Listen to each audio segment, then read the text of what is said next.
So a while ago I finished playing Doom the Dark Ages and it was freaking fantastic. It was an absolute blast to play through from start to finish. I had a lot of high hopes and expectations for this game, and those expectations were very much met, and obviously I'm going to be talking about it. So without further ado, let's just get right into this. And let's start off with the main thing I want to talk about, which is the gameplay. And obviously that is the highlight of not only this game but the Doom franchise in general, as everybody plays Doom for the gameplay. Nobody goes into it being like, oh man, I can't wait to see what story they've cooked up. I really hope there's some good characters in here. But anyways, at its core, it's still the standard rip and tear run and gun Doom that we all love. So if you're a fan of the Doom formula like I am, you're definitely gonna like this game. But there's a few gameplay mechanics that they added that I really did enjoy and honestly made it feel fresh and not like id Software just went Control-C, Control-V. The gameplay mechanic that I was personally the biggest fan of was the parry system. I thought it was very well implemented into the game as it didn't really disrupt the core gameplay, and I had a lot of fun with it. I especially love the sound that they use, as it did feel really satisfying every time I had a parry. Though I will say it did become very excessive, especially towards the end of the game, because you are going to be doing it a lot, especially when fighting Prince Azric, as almost every single one of his attacks is parryable and you have to parry them, because if you don't, getting hit more than like 2 to 3 times could very well be the end of the fight depending on what difficulty you're playing on. So it did become very tedious, and I can understand why some people weren't a fan of it. Obviously though, I really enjoyed it, though I wish they toned it down just a little bit to where it doesn't feel like they're overutilizing it. Another gameplay mechanic I absolutely loved was the shield. I spammed the heck out of this thing, and I loved how if you got a certain upgrade, you could just throw it at a horde of low level enemies and it would just completely massacre all of them. Or if you threw it at a much higher level enemy, you could stun it and then take care of all the lower level enemies. I also just thought visually the shield looked really cool. I love the spikes on it, I love the color of it, I love the Doomslayer logo that's on it. I just think it looks really cool, and I loved throwing it around, making me feel like I was Captain America. I just thought it was very well implemented into the game, and I just freaking loved it, though obviously it did become a bit much toward the end of the game, like I said earlier, because using the shield and blocking is how you parried. So that obviously I think they used way too much of, but other than that, I freaking love the shield. And there's 2 other additions to the gameplay that I wanted to quickly bring up. The first one was the dragon segments. I freaking loved them. I thought they were a lot of fun, and thankfully it wasn't too much. I think they only happened once every few missions or so, if that. I thought they were a nice change of pace, and like I said, they're a lot of fun to play, though I can't see why some people didn't like them, as essentially the core gameplay of it was shoot at a turret with a shield, dodge it, shoot down the turret, and then move on to another one. It was essentially that gameplay loop, and I understand why some people complained about it, but personally I found them a lot of fun. I also thought the dragon Surat, and sorry if I butchered the pronunciation of his name, looked so freaking cool. It was such an awesome design. But the last gameplay addition that I want to quickly talk about is the giant robot sections where you're beating up all those massive demons. I thought they were a lot of fun and really cool, as ever since I saw one of those giant demons in Doom Eternal, I always wanted to fight them, and I finally get to in this game, and man was it freaking awesome. And thankfully these gameplay segments weren't that much either. In fact, I think there was only like 2 or 3 of them in the entire game, and they were nice fun missions to play through, but I can't lie, after them I kinda did want to go back to the standard run and gun. But overall though, I loved all the new mechanics that they added to the game. It just made it feel really fresh, and like I said earlier, didn't make it feel like id Software just went copy and paste, which is what a lot of gaming companies do nowadays. But the next thing about this game that I loved was the music. Obviously the Doom games have absolute banger soundtracks, and this game is no different. Finishing Move Inc. did such a good job with it. In fact, just take a listen to this song, because this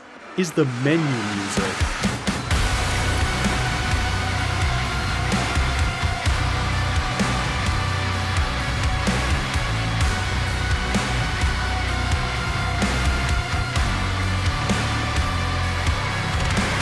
Now, when Doom the Dark Ages initially came out, I did see a lot of discourse over the soundtrack because Finishing Move Inc. did it and not Mick Gordon, who, if you don't know, composed the soundtrack for Doom 2016 and Doom Eternal. And because of this, I've seen a lot of people not give the soundtrack the credit it deserves, in my opinion, because Mick Gordon didn't compose it. And I've seen a lot of comments from people being like, oh, Mick Gordon's better, oh, not Mick Gordon level, Mick Gordon this, Mick Gordon that. Now, don't get me wrong, I do agree with people when they say that Mick Gordon is overall better, as I really do like his soundtracks for Doom 2016 and Doom Eternal way more than the soundtrack for Doom the Dark Ages. In fact, just take a listen to this song from Doom Eternal, because like I said, it is a lot better.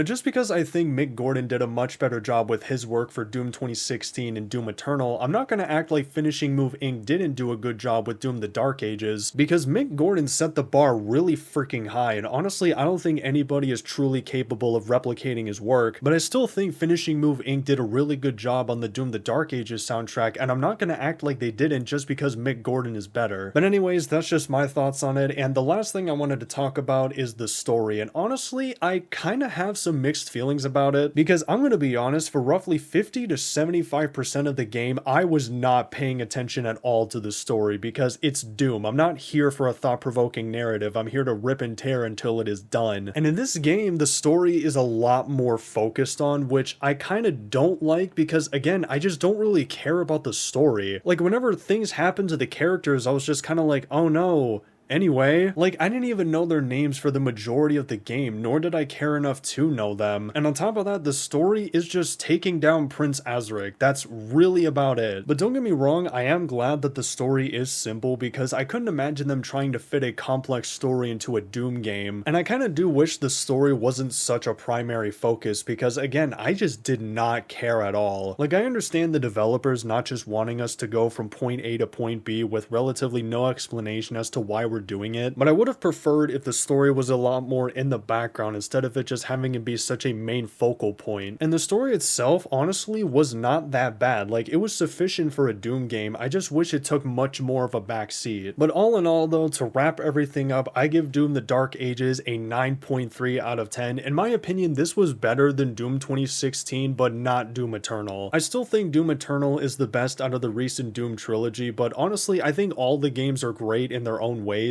And I really hope we do get a Doom game within like the next 5 years, because I freaking love playing them and they're just a lot of fun. And that's going to do it for the video. Thank you for watching, and yeah, peace.